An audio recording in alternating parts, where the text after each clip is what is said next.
This video has two purposes.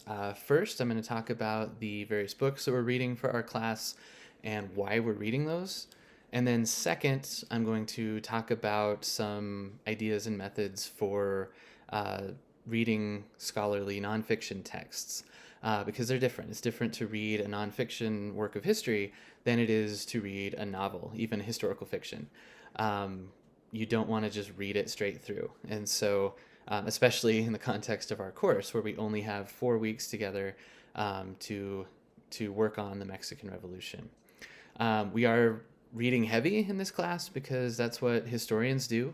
The work that historians do tends to be focused on the written word, although it's not only focused on the written word, but a big part of the historian's craft is reading other works that are already out there about the certain historical topic that you are interested in, understanding different interpretations, perspectives on the sources that are available from different authors, and then trying to understand what's missing or what could be added to our understanding of a topic like the Mexican Revolution in order to contribute your own work to our body of knowledge. So that's some of the stuff that we're going to be practicing as we learn about the Mexican Revolution. First, let me just run through the books that we'll be reading. And I apologize if there's glare on these. That's not so bad. So first, we'll be reading The Mexican Revolution by Michael Gonzalez and Radio in Revolution by Justin Castro. Um, these two I'll talk about first. We're reading these in every module with just like one exception. Of course, Gonzalez's book is a summary, a synopsis of the major events of the Mexican Revolution. His is meant to be a synthesis, so it's meant to kind of comment on different schools of thought, different historiographical trends that have shaped the way that we understand the Mexican Revolution. Whereas Castro's book is a more focused monograph. And so he's looking at the revolution, but not from that kind of big picture angle. He's thinking about how the new technology of radio shaped the different ways that various factions strategized, how they interacted with each other, how the Mexican state even broke down leading into the revolution. So his focus is on radio. So as we read these two together, we can get Castro's argument about the significance of radio, and that'll help us to gain some more insights into that bigger picture of the events of the revolution. The third book that you'll see regularly in our course modules is this one, The Mexican Revolution, A Brief History with Documents. This is edited by Mark Wasserman. It's a collection of primary sources and secondary sources that have been translated and edited. He's given us some introductions so we can contextualize and understand them. But hopefully what you'll see here in this book are examples of the words and the voices of people who were actually in the revolution. So that's why we're reading those three together. That's kind of the basis of the knowledge that we're getting for our class and the way that we're looking at the Mexican Revolution as we go along. And our various course activities, the reading tweets, the discussion board activity, and the blogs will help us to kind of bring together, formulate our ideas, and bounce them off each other as we, as historians ourselves, interpret the work that's been done on the Mexican Revolution. Next, we will be reading this book, La Revolución, by Thomas Benjamin. We're focusing on this book exclusively. I forget which number the module is where we're doing that. I think it's 6 or 7. It's actually 5 or 6. But anyway. But this book is kind of a different angle on the revolution. So after we've gotten a really good idea from Gonzalez, Castro, and Wasserman about the big picture of the flow of events of the revolution, what the history is essentially, we're going to read Benjamin, who talks about the ways that the revolution has been remembered, how it's been leveraged in popular culture and politics in Mexico to make meaning. And so I always find that kind of work very interesting. I'm interested in how people mythologize the past and kind of use memories both in kind of appropriate and inappropriate ways to either assert power or resist power in their given societies. And so that's what this one's about relative to the Mexican Revolution and the power that it's had over the 20th century in Mexico. Our final project is going to focus on this book, The Underdogs.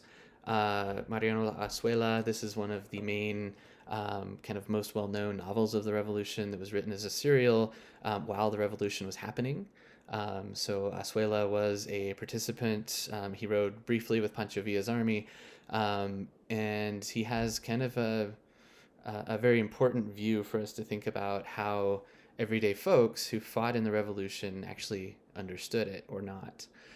So this one will come at the end of the course once we've done all our other work on the history of the Revolution, and you'll be thinking about what his novel tells us about the Revolution from someone who was there and trying to make sense of it at the time.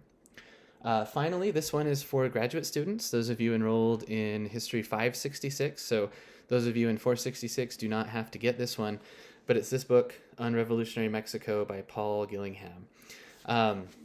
This is relatively new, published last year, and it goes a little beyond the scope of what we're doing. And so it should still make sense because it builds on the Revolutionary era through the 1940s, through Cardenas.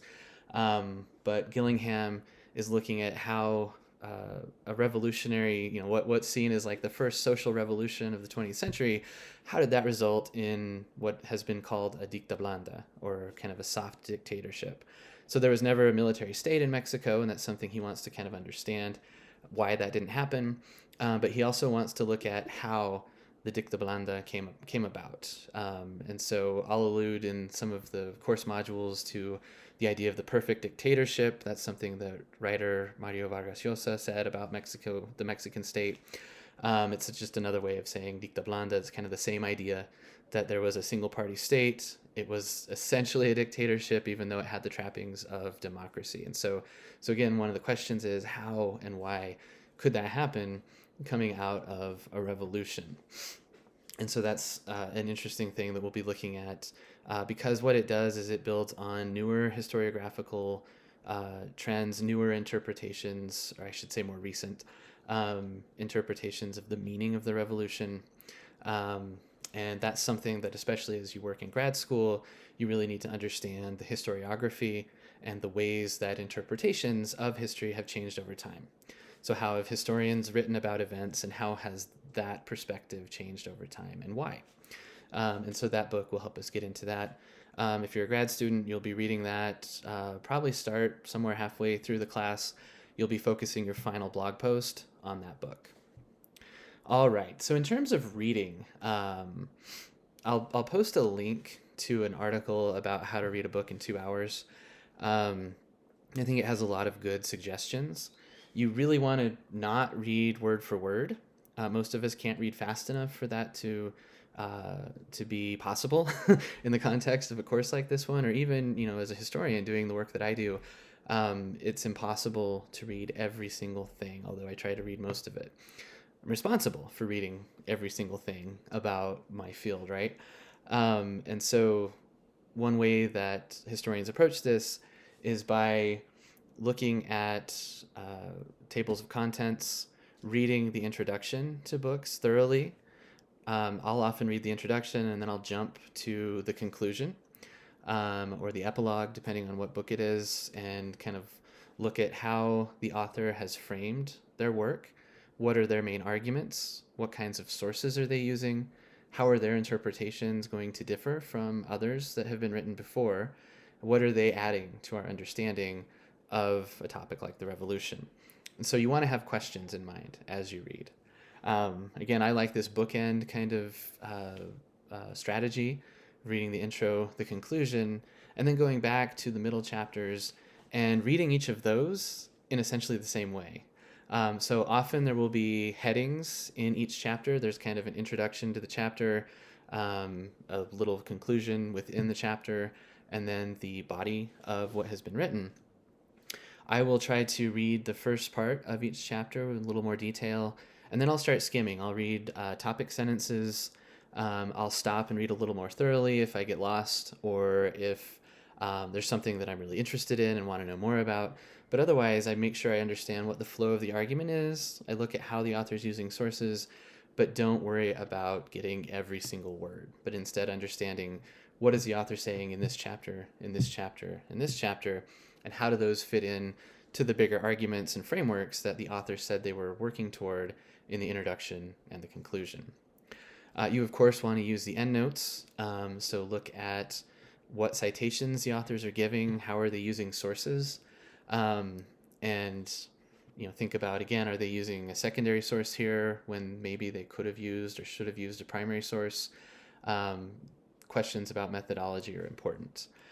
So that's a way to look at an author's methodology. They'll give you the framework in the introduction, what concepts they're going to be using, or if they're thinking in terms of something like Gramscian hegemony, state formation. Those have been big in the 90s in Mexican revolutionary historiography.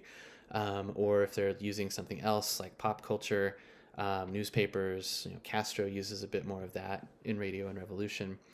And again, you want to ask questions, think critically about where the authors are really making a strong case and where you're not as convinced, and think about what that is, why that is, and where else you might look for answers. Hopefully reading this way will help you to understand the readings that we're working with, help you to have some meaningful conversations with one another and with me here in this class. And I'm really looking forward to all of that. So please let me know if you have questions, you could use some help, whatever it might be. And I'm really looking forward to delving into the revolution with you all.